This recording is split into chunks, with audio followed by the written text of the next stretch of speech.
why is Joe Biden draining America's strategic petroleum reserve? He's doing it for election eve political price fixing. It's the most corrupt thing I've ever seen. Joining us now to talk about it, Senator Kevin Cramer, member of the Senate Environment and Public Works Committee. Senator Cramer, you know, it's bad enough he's depleted half of this thing. It's bad enough he's mistreating the Saudis, who I don't love, but, you know, they're not to blame for all this either. What if you ever do get another, OPEC embargo kind of thing? And furthermore, Kevin, just to throw more in the mix, one more thing. How are they going to buy this back? It's going to be $100. There's no cheap way to buy this back. Well, Larry, on that point alone, this is bizarre. Remember, you were there. You were there. I was with you when Donald Trump filled the petroleum reserve with $30 a barrel oil. And he paid $30 to help keep our domestic energy sector afloat during the pandemic when the Saudis drove the price to negative. So $30, Joe Biden is talking about replenishing, after all of this draining it, replenishing it at $80 a barrel. Now, I wasn't that great at math, but I'm pretty sure that's an upside-down business decision. Yes, it is. To the other point, right? To the embargo point, what if that ever happens again? Well, even if it ever did happen, this is why we should be drilling more in the United States, because we live in a time of oil abundance, not oil scarcity. The embargo that happened in 1973 as a result of the Yom Kippur War, and I don't mean to get overly theological on you, but it was because our Arab neighbors attacked our very good friends Israel. With the help, by the way, it was Syria that attacked Israel with the help, by the way, of none other than the USSR, the Soviet Union. So here we go again. The difference being that as a weapon of war, oil is now abundant in the United States, not scarce like it was back then.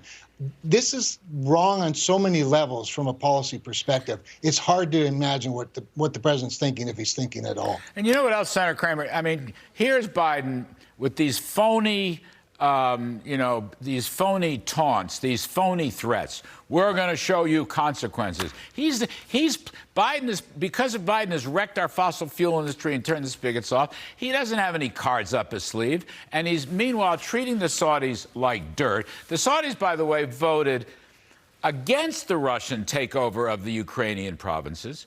And that's right. With us. They did. And the Saudis voted against the Russian incursion to break up sovereign boundaries. I know Khashoggi was a horrible thing, and MBS, but nonetheless, if we treat them like dirt, they're going to treat us like dirt. And I think that's self-defeating.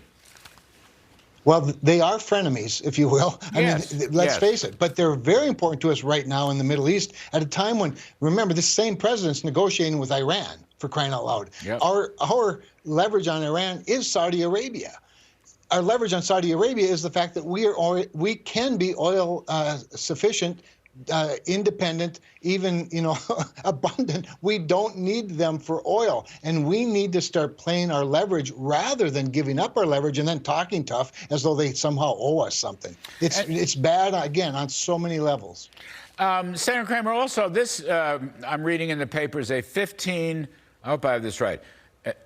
A 10 to 15 million barrel a day drawdown. I don't know, it might be higher than that. This will be the largest sale.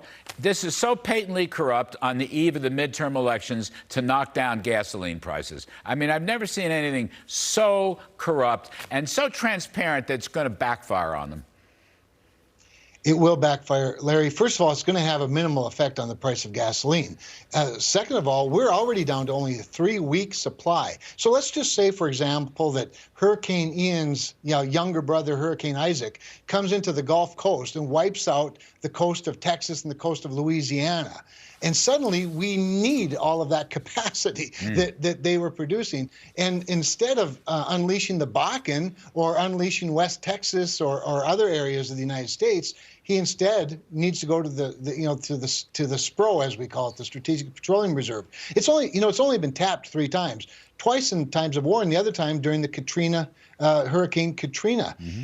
We made ourselves dependent again, Larry. It's so absurd. It's so wrong economically, from a national security standpoint, just from a geopolitical common sense standpoint. We should be using our resources to influence the world rather than being influenced by the world.